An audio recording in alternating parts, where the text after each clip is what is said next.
Educação no Brasil, depois de saúde, é claro, é uma coisa extremamente necessária. A mais precária também. E eu não me refiro à infraestrutura, que foram investidos bilhões e bilhões, mas em conhecimento. Inclusive vou mostrar dados assustadores aqui. Mas o fato é que o Brasil ele investe 6% do PIB em educação. Para você ter uma ideia, a Nova Zelândia, que é um país muito pequeno, investe 6,1% do PIB. Israel, 6,1%. Finlândia, 6,3%. Esses países, eles são os que mais investem em educação. Do outro lado, tá? Outro exemplo é ao contrário disso, a Coreia do Sul investe 4,1% do PIB em educação. O Japão, 3,1%. Japão e Coreia do Sul são referências nessa questão. Investem muito pouco se comparado com os outros países em desenvolvimento. Ou seja, o Brasil ele está no ranking entre os países desenvolvidos que mais investem em educação, sendo que é um país aqui de terceiro mundo, que está ainda em desenvolvimento. Outra coisa que eu preciso falar aqui é 38% dos universitários são analfabetos funcionais, que não conseguem interpretar um texto, não compreendem o que lê. Isso são dados que inclusive repercutiram bastante até fora do país, algo bem negativo. E eu peço até desculpas por ser tão direto e às vezes até sarcástico. Mas não adianta investir em infraestrutura e limitar os livros e também os preparos com o repasse do conhecimento. Eu estudei em escola pública e tive bons professores, ótimos. Mas os livros, até por onde eu me lembro, eram muito limitados. E todo mundo sabe que quem se sai melhor nas provas de vestibular são os que estudam em instituições privadas. Raramente tem um jovem aí que passa na raça, mas a maioria tem que fazer cursinho preparatório. O que ajuda nessa questão, mas não descarta o fato da falta de preparo no ensino público para com os estudantes. E isso só mostra um lado mais frágil, mal administrado e muito caro. Quem tem filho também e se esforça para poder pagar uma escola privada, só de olhar as lições de cada, as atividades da criança, já vê aí uma diferença enorme. É algo que é mais do que nítido. Isso significa que os alunos de escolas privadas são mais inteligentes do que os de escola pública? Não, mas o ensino ele precisa ter um quê a mais para poder valer a pena ser pago, não é mesmo? Sem contar com a segurança e outras atividades extracurriculares, que aí a gente já entra em outras questões aí que são importantes também. E já pegando esse gancho aí do assunto de escolas, a gente não pode esquecer das faculdades, que eu estava falando antes, porque são o ponto de partida para a produtividade social, funções importantes, negócios, empregos, e o país não pode sequer crescer sem. Nem sequer ele consegue crescer, precisa de profissional.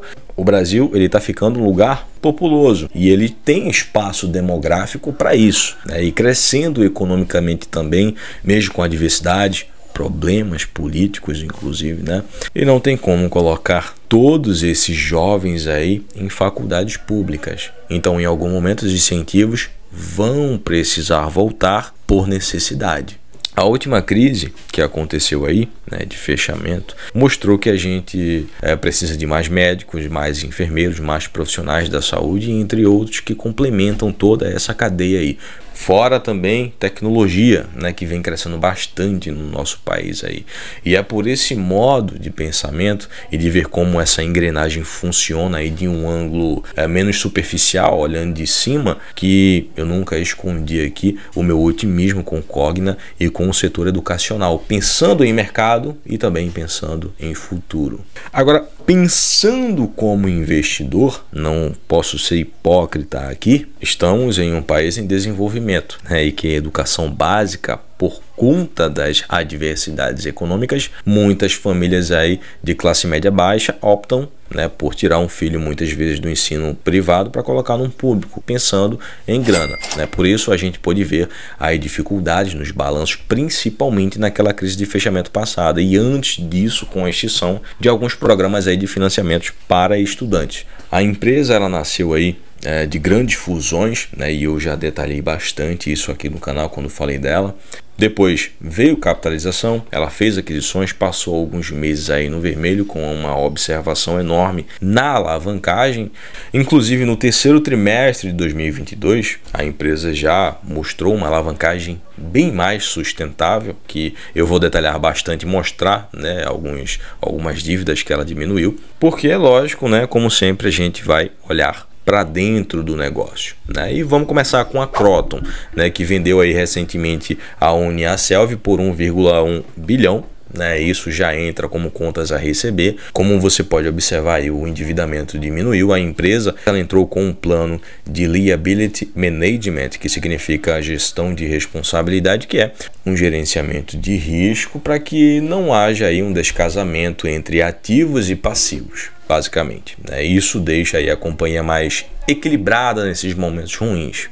Por isso, teve aí um movimento de recompra de dívidas, e isso aí no mercado secundário, o que deu uma grande oportunidade também para aproveitar esse momento econômico para poder recomprar esses títulos de dívidas mais baratos, já que o custo de carrego ele é baixo, algo reforçado pela própria holding. Mas voltando aos indicadores, né, a gente pode ver que os empréstimos, financiamentos tiveram uma queda, né? Na disponibilidade de caixa teve, lógico, uma queda, e nesse caso não foi apenas pela estratégia adotada que eu mencionei antes aqui, e eu vou entrar nesse assunto mais para frente, mas antes, como a gente pode ver, as vendas dos ativos já estão entrando como disponibilidade. Agora, voltando ao assunto da queima de caixa, e esse detalhe, se for observado de um ângulo mais sensacionalista, pode até ser usado como objetivo, né, para poder manipular uma queda do papel, e a gente sabe que isso existe no mercado. Mas enfim, teve aí um aumento das despesas financeiras por conta do aumento da Selic. Lógico, as dívidas são indexadas ao CDI. Inclusive, com a estratégia adotada, o custo médio de dívida, o indicador que eu vou explicar mais para frente, tá, aumentou em 1,97%. Teve um aumento por conta aí de uma amortização de dívida de 1,9 bilhão. O que reduz os juros trimestrais. Então, o aumento de custo médio de dívida em CDI se deu por conta de uma redução de dívida de CDI mais 1, né, que mantinha o custo médio da dívida baixo, né, era CDI mais 1, custo baixo. De maneira simples, tá, para todo mundo entender, ele reduziu um papel com taxa baixa e os outros fazem o maior volume em taxa, mas a dívida bruta diminuiu. Agora, indo para a dívida líquida barra EBITDA ajustado, dá para ver que teve um leve aumento, mas com o que a gente viu aqui, pôde observar, né, se justifica e mostra também um bom sinal, levando em consideração, lógico, o contexto que a gente está vendo. Eu comecei logo pela alavancagem, né, porque nesse case é o mais importante a se observar, né, dado o momento de dificuldade da companhia por conta desse momento econômico. Que, lógico, mexe com o setor educacional, mesmo que o grosso da receita venha ali do ensino superior, né, da Kroton. Se a gente fosse olhar apenas os indicadores sem uma observação do porquê das quedas nos indicadores, tá? E aí é que mora a armadilha, né, que faz com que muitos investidores percam dinheiro sem saber o porquê. Porque depois dos resultados abaixo do esperado vem aí quedas, né? Lógico, né? Depois o mercado vem corrigindo para cima de novo com avaliações positivas, né? Revisões aí do que realmente aconteceu. É algo comportamental do mercado, né? Mas que, se for visto de uma maneira rasa, né, faz com que muitos percam dinheiro, né, sem conversa fiada. Agora, isso não justifica as pessoas acharem que a ação pode ir de 0 a 100 na bolsa e ficar posicionado acima de uma quantidade que seja confortável, né, na carteira de investimentos, porque é um setor que é influenciado pela economia, né? Estamos no Brasil, um lugar onde é uma caixinha de surpresas econômicas. Mas, voltando ao assunto, né, o que mais comprova essa observação de queda por pessimismo antecipado, né, precipitado, que aconteceu quando a gente vai olhar o lucro líquido e ver os indicadores demonstrando uma queda nas comparações de períodos, mas depois de observar uma geração de caixa antes do CAPEX, que foi ali em 22,4% em relação ao ano passado, fica nítido que o processo de desalavancagem em investimento tem influenciado os indicadores para baixo, mesmo que tenha crescimento de receita. E essa estratégia é um bom sinal, um ótimo sinal. A Kroton, a Vasta, o Grupo Sabir tiveram um aumento de receita bruta nos últimos 9 meses, né? Mesmo tendo aí uma queda vindo do ProUni, aumento de custos e aumento das despesas aí com venda e marketing, o CAC aumenta nesses momentos de econômicos ruins, né? Por conta dos juros altos. Não é novidade isso. E a quantidade de alunos, como eu venho sempre mostrando aqui, continua crescendo. A Cogna, ela realmente é outra empresa, né? Se a gente for olhar ela ali na base de 3 anos, 4 anos atrás, e mesmo mostrando uma melhora aí, olhando para dentro do negócio, né, como a gente está fazendo, as ações aí vêm acumulando uma queda de quase 90% desde 2018. A holding, ela desde então veio fazendo aquisições, fusões, se tornou maior, mas teve ali que se alavancar muito. O mercado também veio penalizando as ações por conta da extinção de programas de financiamento. E agora ela vem se desalavancando, vendendo alguns ativos que não são tão interessantes, pensando em longo prazo, melhorando o resultado bruto enquanto isso, né, porque a alavancagem e o CAPEX, né, influencia no resultado líquido da empresa para baixo, reduzindo, né, mas a gente viu que teve aí um aumento de receita. Estou explicando de uma maneira bem simples para todo mundo conseguir entender, tá? E aí vem uma questão, né? É uma oportunidade? É hora de apostar, né?